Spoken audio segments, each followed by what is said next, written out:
Hello. This is Tanya R. Lewis with the Diary of Dating Over 50. Y'all see who's sitting next to me. My seat gonna be hot tonight. We have Terry T. Miles. You know what? When I looked up Terry T. Miles on Google, you know what it said? It said Terry T. Miles is compared to Tyler Perry because when he get ready to sit down at the table, he don't wait for nobody to invite him. He make his own table. That's what I Hmm. read on Google, y'all. So tell us a little bit about your upbringing, first of all. Let's start there. Pretty much young guy from out of Washington D.C., Southeast Washington D.C. I had the normal story, typical like everybody else. Coming up in, in the projects. Coming out of a household with all women, mother, grandmother, and sister.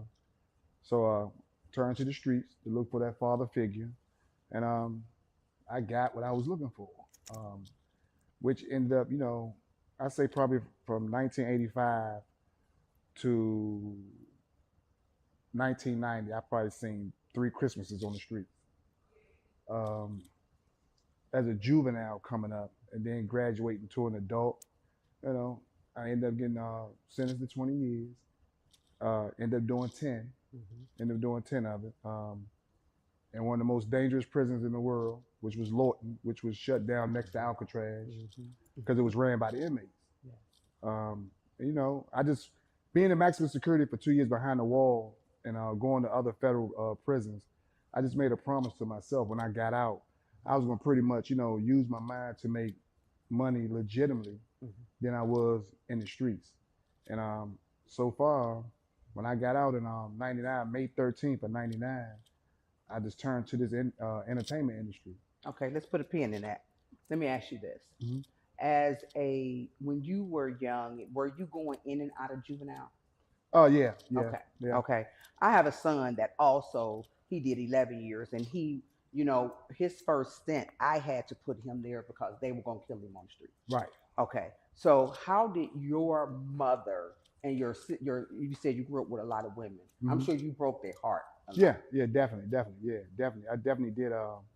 Um, like I say, my story is just crazy. In 1992, while I was incarcerated, I ended up catching in a jailhouse murder that sent me to maximum security.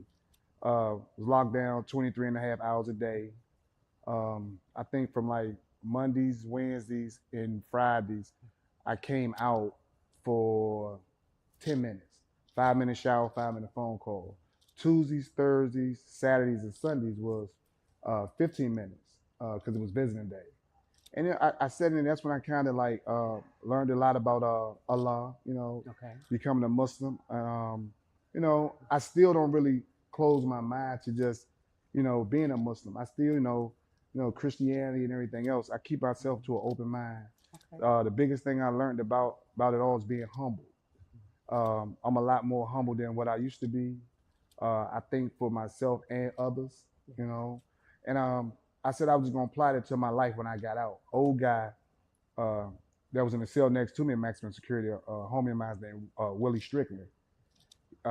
He used to always talk to me, and when we was in our cells, and he asked me when was I supposed to get out. At the time when I got sentenced, I think I was supposed to get out. My on my face sheet, my mandatory release date was like 2015 at the time. This 1990. So when I showed him that, he was like, "Wow." So I'm thinking like I'm showing him something crazy, but he showed me his. And the crazy part about it is, right before I got sentenced, it used to be this on HBO, this thing called The Big House, Hmm. and they were saying the most dangerous prisoner that came out here was a guy named Willie Strickland. And that was the guy. Here it is in 1993. I'm in the cell next to him, Wow. and Willie Strickland is the guy that's on Tupac's album. When Tupac first wrote he said I wrote this with a broken arm and a one eye. Yes, yes, yes. He was talking about Willie Strickland because Willie So Strickland got stabbed in his eye. tell me this. How did you carve off 10 years of your sentence? Because you said you got 20 years. Yeah, yeah. Um, for one, I mean, I studied the law. I studied the law, and once I studied the law, I ended up going back. I had an open situation in my case that just so happened I kind of gave back a little bit of the time back. Mhm. And pretty much, you know, I did the time instead of letting the time do me. Okay. Going to school, getting degrees, you know what I'm saying, certain things I was doing, and just carving my time down, you know what I'm saying, in there. But I learned so much, and it's crazy when I tell people, if they ask me, man, you had to go through it again, would you do it again? I was like, yeah, You'll do it again. yeah, because That's, you know I what? learned That's what so my much. son said I too. learned so much, and that's why when people see me in the streets now, I mean, the streets is so easy to me because I just left a jungle. Mhm. So if I could live amongst animals and lions and tigers and bears, out here in the streets is like, oh my, it's nothing for So me. how did you end up getting that in-house murder? A situation took place. It just a situation took The place. place, and Okay. you know, Was you protecting yourself? not really. Okay. I was doing something that I was asked to do Okay. at the time, but it panned out for me, you know, pretty well, and it just happened. Okay. All right. Yeah, Well, we're not gonna spend my whole interview talking about the yeah, negative. yeah. I don't talk about negative. But I needed Yeah, to set the stage for yeah, yeah. where we about to go. Right, right, Okay. right. So once you got out, Hmm. how did you uh get into what you're doing? Well, actually, you didn't start there. Yeah, You had a relationship with Master P. correct. How did that shape your trajectory? And what are the most valuable lessons you learned from him? Well, for one, that's what made me know that Allah is truly the greatest, and He listens to you when Yes. you become humble. Because it's crazy, and I tell people, like I say, I tell this story all the time. While I was in maximum security, I used to read a lot of the little magazines, hip hop magazines. Hmm. Master P was one of the only ones I read about because I felt like his life was more interesting and close to mine, and he made it Hmm. coming out of Cali or New Orleans, and I was like, wow.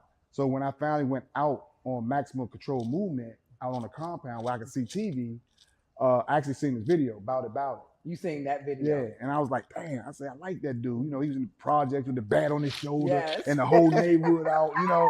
I I was like, love Master wow. I was P. like, man, I Yes. like that dude. You know what I'm saying? Mhm.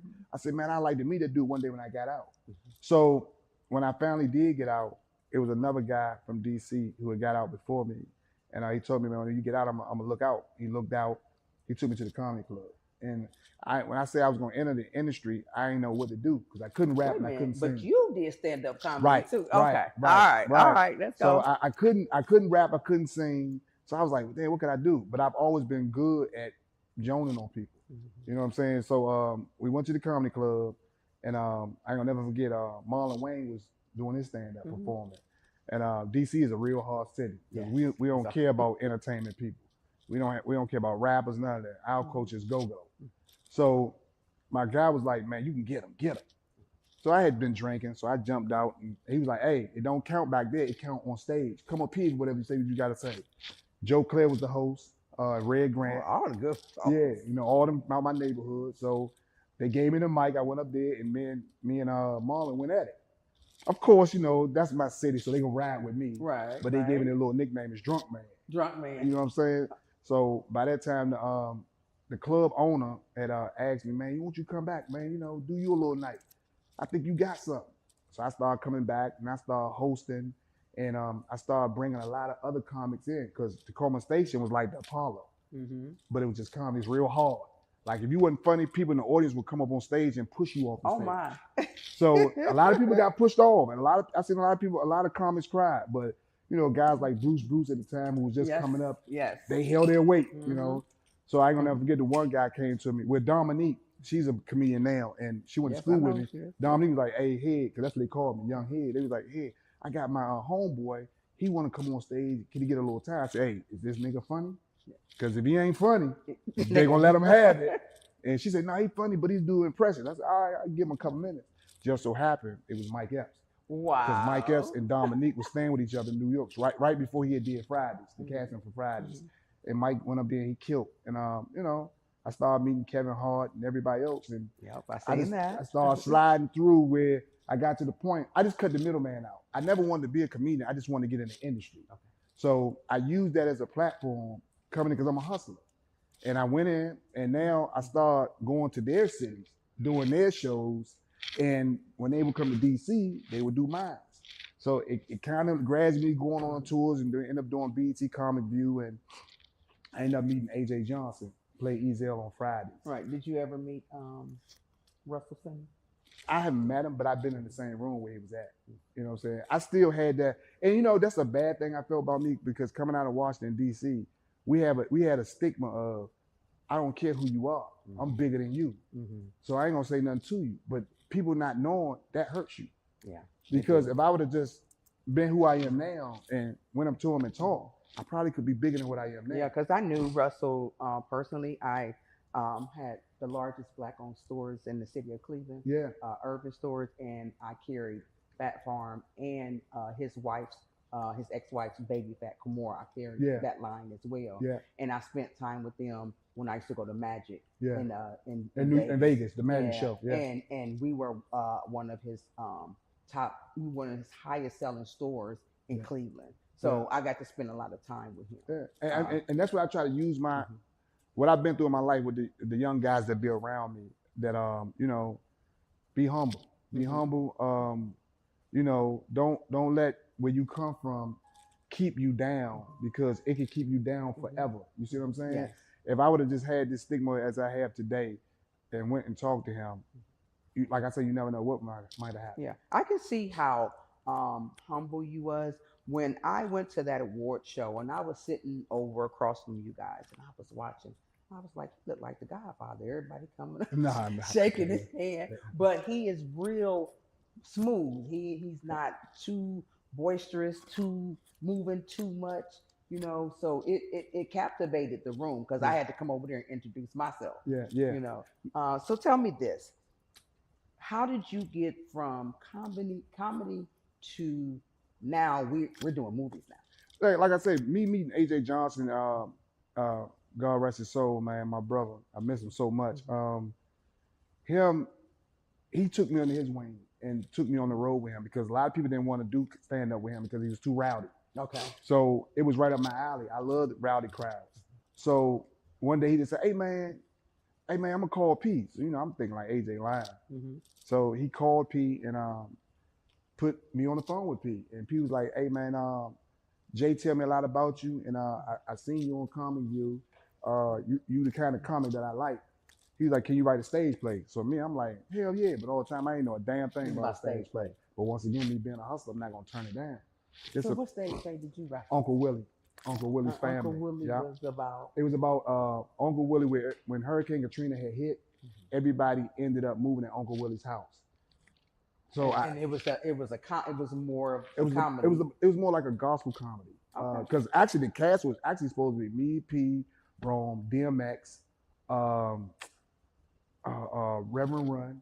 Okay. Because it's supposed to be the first hip hop gospel stage play P was doing. Have they ever did that? I don't know if one. We actually play. No, that's never really been done. Yeah. No, not to that degree. We actually took it on the road, and I wrote the character to be AJ, you know, and people like this. Now I want you to do it, and I was like, huh? I don't know. Stage play. I'm not doing stage play. Plus me playing an 80-year-old man. At the time, I'm like 30 something. So I'm like, I don't know. I could do that. People say, nah, you can do it. And I actually did it, and we actually took it on the chicken circus, and everyone sold out.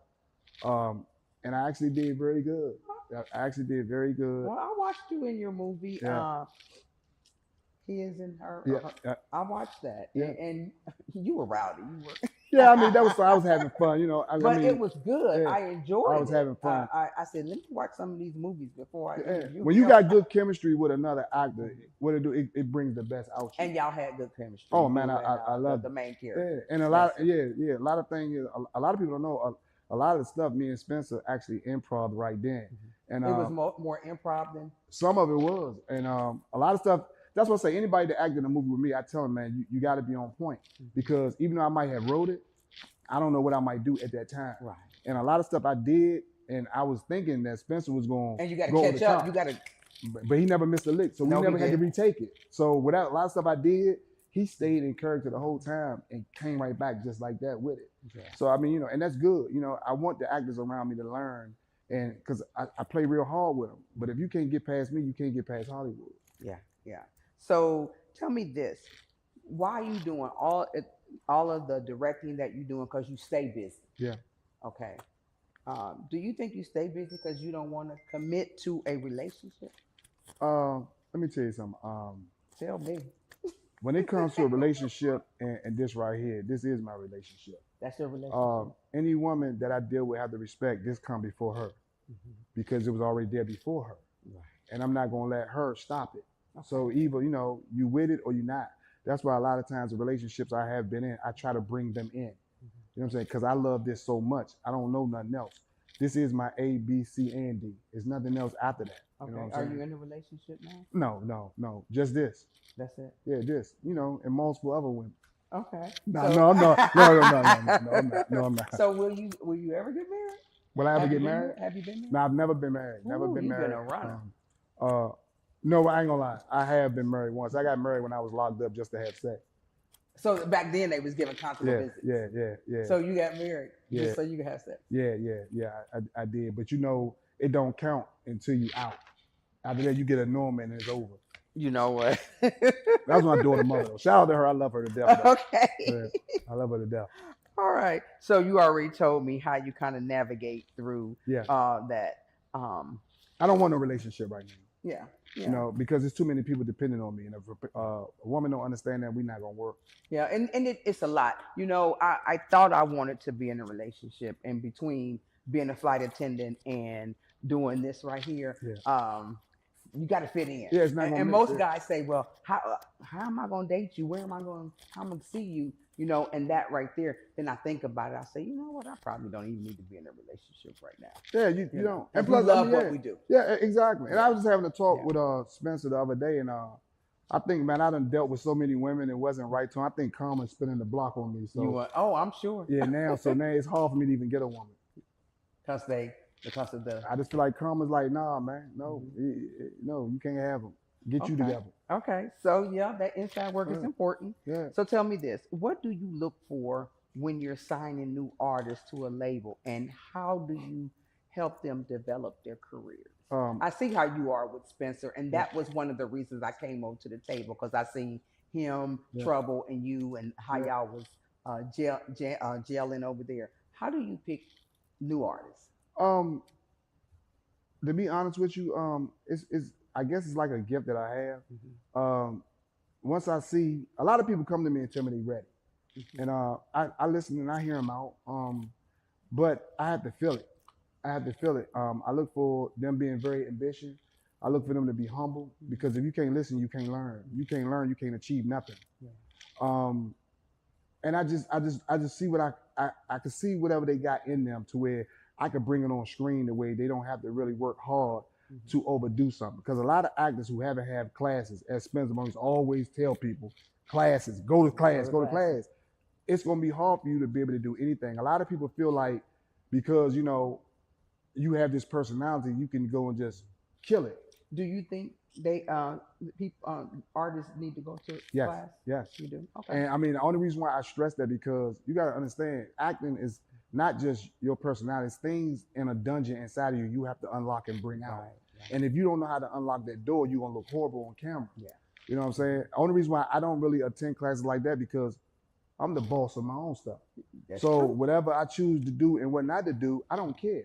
Okay. So, I mean, but I don't want to put what I got on me on you if you're not doing it this way because it'll hurt you. Yeah.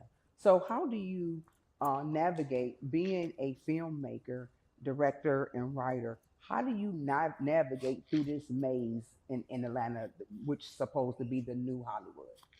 I don't get with them. You don't. I don't get with lanes out here. I create my own lane. Mm-hmm. I'm not pressed to be with you. I'm not pressed to do none of that. So whatever I want to do is something I want to do. I don't have to go to castings and I don't have to do that. I create my own. I'm my own God. So that's how I maneuver through Atlanta. You got to think when I came to Atlanta, when nobody doing films but me and William Packer. Tyler Perry wasn't even here yet. Right. So me seeing a lot of people doing their things now, I salute them and I'm happy for them. But as far as me getting with them, I don't need you, so I don't get with you because a lot of stuff out here is fake and fraud. And like I said, so many people depending on me. I don't want to lead them in no wrong direction. You know what I'm saying? Doing a whole bunch of films out here is not always good. You know what I'm saying? The best thing out here is, man, you getting with someone that's concrete, that's going to lead you in the right direction and help motivate you to get where you need to be. Okay. So do you have children in the industry? No, I won't let my kids You in won't the let your industry. kids be in the industry? No, my son, he plays professional basketball across seas. I'm proud of him, Shamari Miles. Mhm. And my daughter's an FBI agent. They good. Wow. Yeah, they good where they at. Okay. Okay. I don't even want them in this. Wow. It's a devilish industry. It's a devil's thing. Yeah. Yeah. What qualities do you look for um, if you had to be in a relationship? What qualities do you look for in a woman? Loyalty. Okay. You have to have. You got to be loyal. You have to be that, and you have to have a high confidence in yourself. Mhm. I can't be with a woman who is still fighting insecurities, because what I do out here now, it's a lot of women around. Mhm. And if Yeah. you're not strong enough mentally, it's gonna damage the whole relationship. Because I seen boobs all over you at the awards show. Every time I Oh, turn they love around, me. They love somebody me. was They love me. they were love me. pressing. You know, they love, but you know what? I still try to respect them Mhm. to a degree. Like I say, I don't try to use what I have to get what I want from none of them. You know what I'm saying? So a lot of times, if I'm gonna deal with a woman, she ain't gonna be a woman really in the industry. Yeah. Because I want you won't to deal want me with for me. someone in the industry. Nah, I'm cool on that. If that was the case, I have 101. Why won't you date someone? Because they know Nah. they know what you go through. Because you know what? Dating a woman in the industry and you going home with her, one thing I've learned right now, you're gonna never have no peace because y'all talking about the same thing inside your home. I want someone differently now, because what I've learned, that I could talk about her day and I could talk to her about my day, and we can work on each other. If we both doing the same thing, coming in the household in the bed, that means the enemy is gonna be inside the house. Okay, I understand. Okay, so let's switch to this. You are getting ready to do this. You taking over Carnival. Okay. Yeah. We're about to take over. You and Tubi and Lex Entertainment are about to take over Tubi. Yeah. How did that come about? Well, people got to understand, like I said, before I left Washington, D.C., and you can Google all this, I've always been throwing cruises. I was doing comedy cruises. The first one to bring Brudman, J.B. Smoove, Michael Blackston, everybody to D.C. on comedy cruises. So now when I came to Atlanta, like, this is my 15th cruise I'm doing. And right now, it's just, like I said, I just did one Valentine's Day. I do another one May 3rd with the whole DC. I'm doing that Tubi one, and then Is this your first time doing a Tubi one? This is the first time, yeah. This is the first time doing that. Yeah. So will anyone from the industry with Tubi, will they be there? Oh yeah, I got the whole Detroit coming. I got the whole Detroit, Spencer Maurice, Trouble. I got a lot of people coming on this cruise right here. You know, and the crazy part about it is, it's selling so fast. It's one of my most sellingest cruises ever. Wow. All the suites are already sold out. I know it, because I got to be in the dungeon. Yeah, see, you in the dungeon. Yeah. But you on it though, so you'll start. You on it, but Can you'll I start. share your room with you? So I know you got a penthouse. No, I ain't got to be your girl or nothing. I don't really. No, I don't have no penthouse. Like I say, I bet you got the top suite. I ain't gonna say that either. Uh-huh. I ain't gonna say that either. But I'm gonna have fun. But the thing is, I'm not looking to be in the room. Yeah. I'm not looking to be in the room. So set the scene for me. How's it? I mean, I can't wait, because I got some European cut bikinis I'm ready to throw on. I've been working out hard, eating less. Oh, I'm bringing it. At 61, I am bringing it. Come on now, you ain't 61. I am 61. Yeah, you gonna bring it there? Okay, Bo Dirt. Okay. So set the tone. What is it gonna be like? Because this is a must go to. Yeah, it's definitely a must go to. Like I say, Spencer Maurice, he's already set up the big hotel on the beach. Almost one whole floor is already sold out with the people coming in right now. I got my other travel agent. She's working on the second floor. And right now, however things really going, they keep going the same way it's going. That's going to be the big Tubi meet and greet spot for everybody who's coming in a day early. You know what I'm saying? Because that's the hotel. That's the hotel. Going to. Yep. Because it's Labor Day. And it's a pretty good rate. Oh yeah. The rate is. But that's sweet. because Spencer set it up. Because that regular hotel is really $700 to $800 a night. Yes. And Benzo, he set up. I was a Marriott manager for over 20 years. And it's Labor Day in Miami. Yes. Yeah. So we got that set up. So we're now at the in the meeting room. We're gonna do the Tubi meet and greet where everybody come in and everybody get to see each other. You know what I'm saying? And enjoy each other and get ready for the cruise the next day.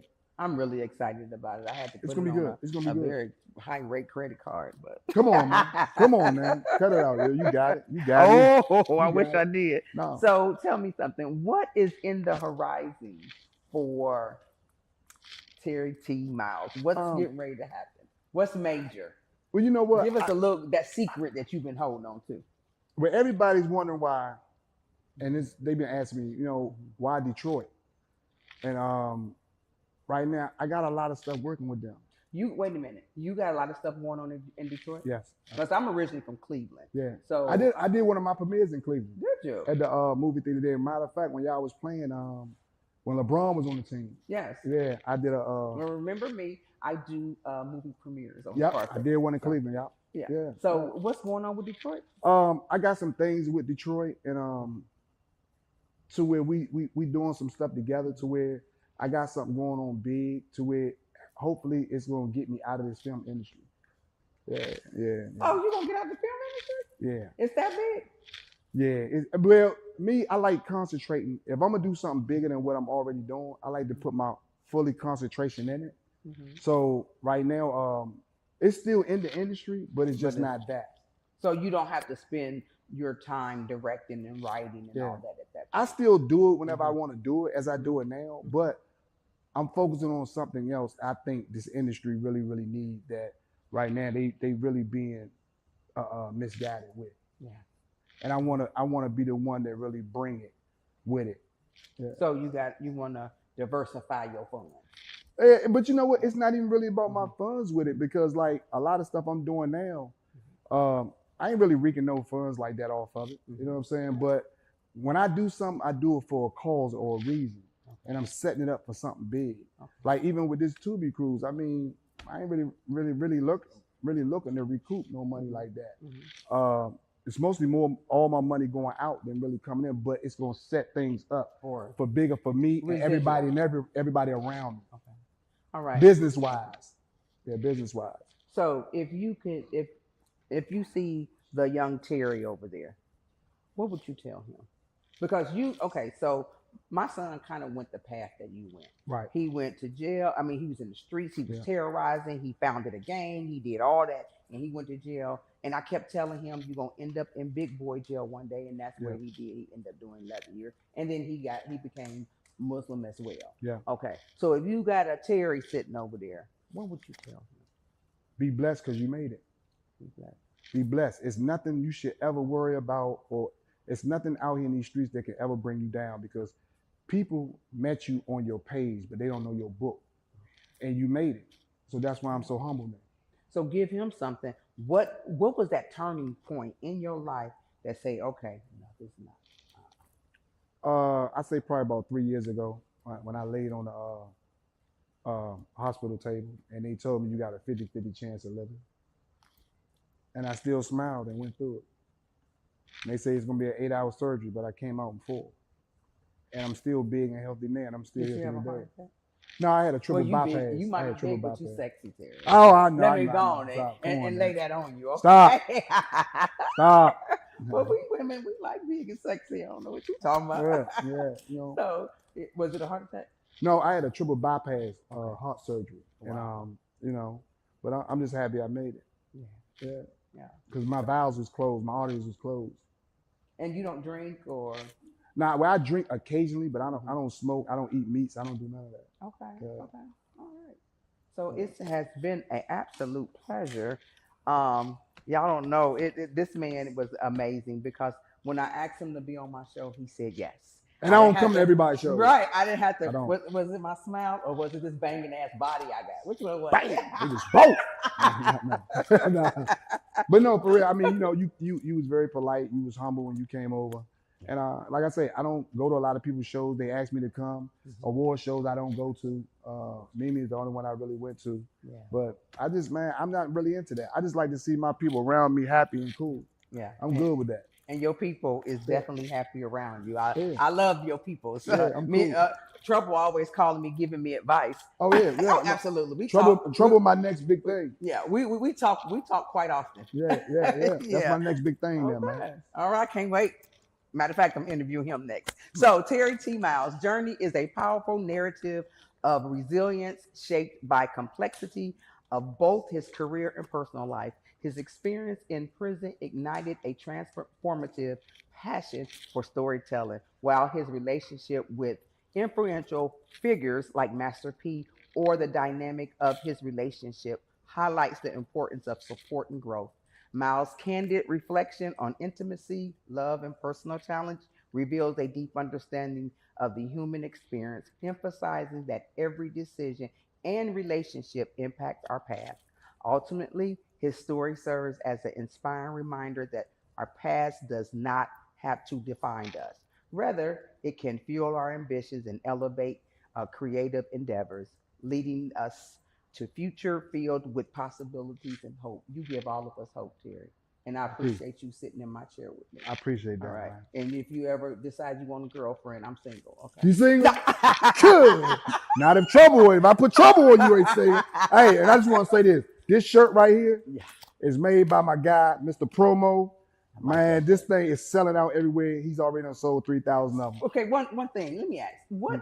Okay, I should have left your your bitch ass behind. Yeah, Harriet tell me. So the ones that get on your nerves. Once The they get on my nerve, I feel like Harriet tell me, I should have left your bitch ass behind. I like that shirt. Yeah. Y'all see that shirt? Okay. Y'all inbox me. I'll get you to Terry if Mr. y'all Promo. want one. Yep. Yes. All right. We thank you again. Thank you for joining me again. I love my audience and look forward to seeing this on YouTube. Y'all know where to find me. Again, this is Tanya R. Lewis with the Diary of Dating Over 50. Thank you for having me. Thank you.